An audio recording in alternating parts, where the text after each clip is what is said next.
This is the Bush Whisperer coming at you from the most beautiful penguin sanctuary, Cape Colors, southern tip of Africa, Cape Town, Simonstown. I've come to talk to you today about loss.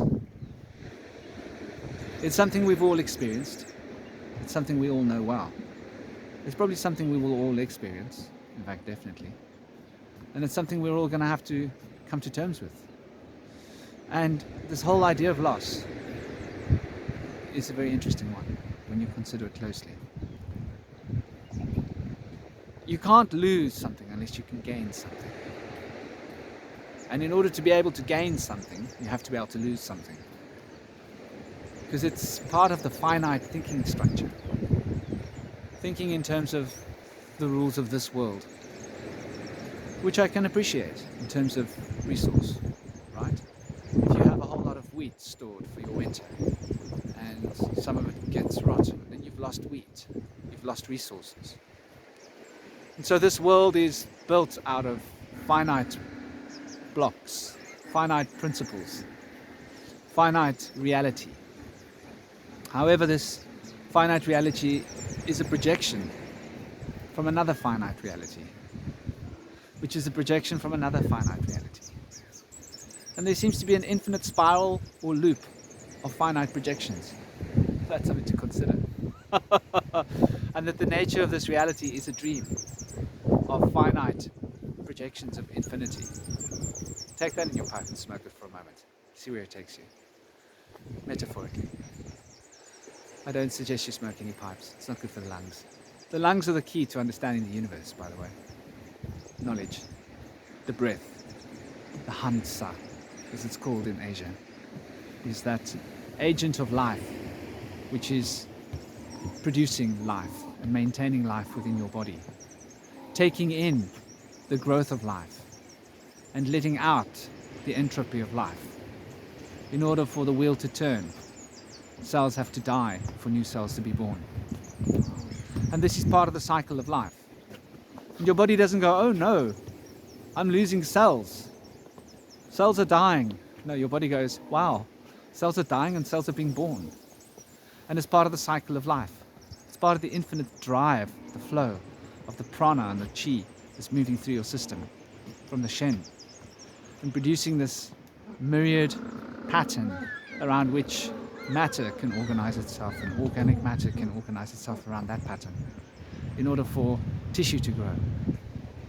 So in the same way that your body isn't actually losing cells before it's gaining cells, there's a construct around which things are essentially built. And the same construct around which the body is built, such a construct exists for your mind, for your emotional body, for your soul body. These are all constructs. And we experience this infinite reality through finite spectrums projected into each other, through constructs that are finite reflections of infinity. It's something to really consider when we take this on. And so, can anything ever really be lost? Can anything ever really be gained? And this is why the wise understand that it doesn't matter what you have, it doesn't matter what you own, it doesn't matter what you've got in your pocket. It can all be lost in a moment because it's not really yours.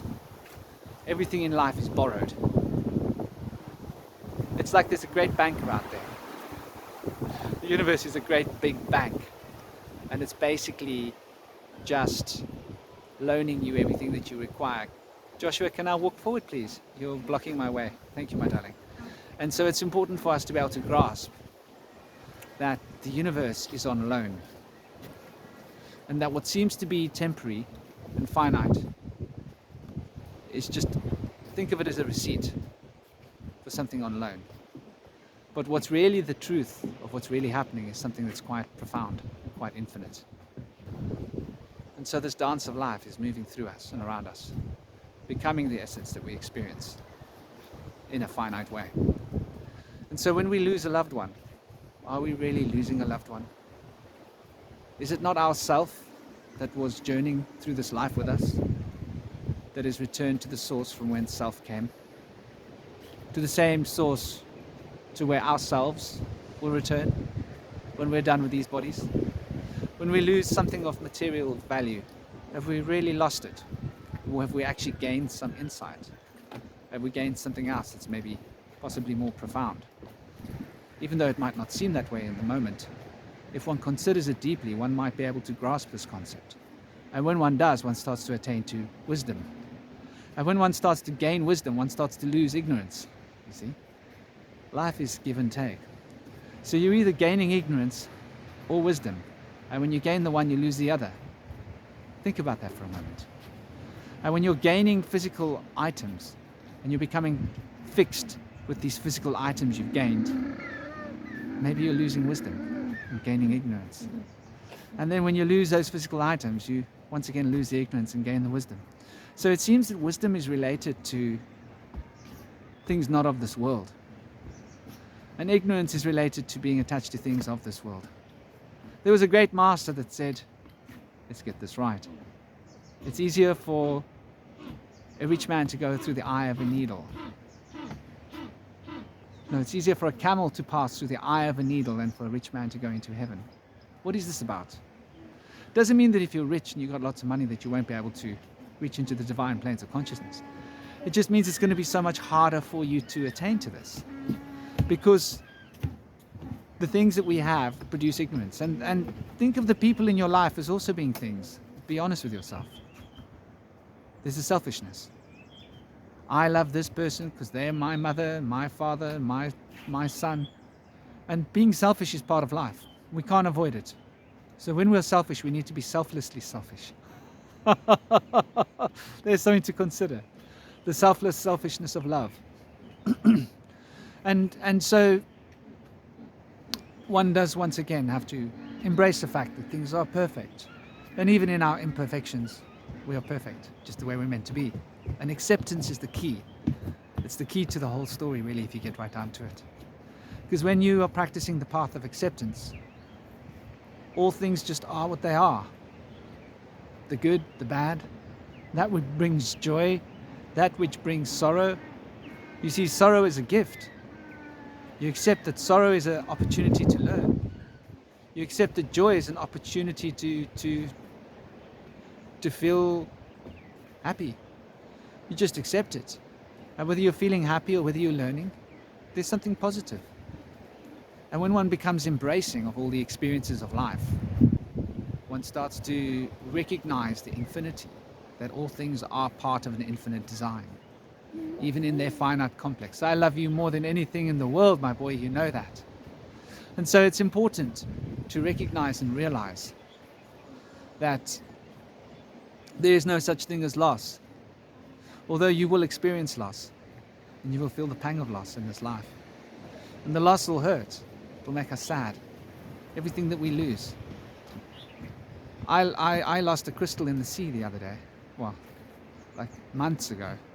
I still feel it. It was such a beautiful amethyst from the Brandberg. It was such a beautiful stone. I wore it over my heart for many, many, many years of my life. Good morning, brother. And I still feel the loss today, which is ironic.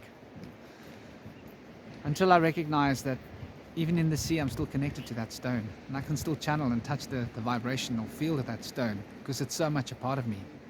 And now it lives in the ocean because I accidentally threw it into the sea. Oh my gosh, it's a funny story. Ridiculous as it sounds. I accidentally threw my crystal into the sea. I was trying to save a blue bottle. There was a blue bottle on the beach and it was going to dry out. And my son was like finding these blue bottles and saying, "Ooh, they're still alive." And I was like, okay, let me throw it back into the sea. And I picked it up on a leaf and I happened to have two crystals, one in each hand. And I tried to, well, a leaf, a piece of seaweed. I carefully picked it up with a piece of seaweed so that I didn't actually get the stings. And the stings were dangling in the air in front of me. So I did like a weird kind of a flick to flick it into the ocean. And then I accidentally, my crystal slipped. And when I flicked this blue bottle into the sea, I lost my crystal with it. So it was a selfless act, trying to save another creature. And of course the sea was rough. The sea was churning, there was lots of waves. And by the time I got back to I went into the sea to try and find my crystal, digging around. I was getting wet. It was obviously like, you know, the sun had just risen. It was like 6 something in the morning, it was summer. It was about 3-4 months ago actually. So No, it was about 2.5. No, it was 3, easily 3 months ago. So it wasn't quite summer. But anyway, regardless of that, it was, for me, a sense of loss at the time. Though I had saved a little blue bottle's life, something had been gained. Maybe that blue bottle had a role to play in the sea. Maybe it had to go and do something in order to complete the balance and harmonies of life. Every part of the whole has its place. And so to understand that loss isn't what it seems, I've been contemplating the loss of my little brother, who left this world at 18. The loss of my father. Loss seems to have been something that's been in the consciousness field from late. But when I'm really honest, they're not lost. They're still here living in my heart. I can still feel my father, I can still feel my little brother. I can feel all the people I've known. Alex, dear brother of mine, one of the closest friends I had in the world. Died under not such lovely circumstances. Let's just say that he was one of the UK's most premier activists. So his death wasn't, I believe, natural. But anyway, this is life. Sometimes people oppose structures that don't want to be opposed, and they have many ways of removing people from the world. Though the reality is, there is no loss. All these people, all these objects, all these beings are still living in my heart somewhere. If I dig deep into my heart, I can still channel, I can still touch it. So to understand that things gained and things lost are part of the drama of life, and that the drama of life is living in our thoughts and in our minds, and that it's our projection of what we feel inside that creates the drama of loss or the drama of things gained, then we understand that it's just us playing a game within our minds, playing the game of self, the selfish game of self. So take that with you, and I hope you gain something from this little sharing, and have an absolutely gorgeous day, and go through life not losing anything and not gaining anything, and you will find perfection, the perfection that isn't perfect. This is the Bush Whisperer, sharing a few words. Smash the like button, subscribe, there's daily uploads coming, and share this video if you think it's worthy of being seen. Have an absolutely awesome day. God bless you all. Take care. Om Shanti Shanti Shanti.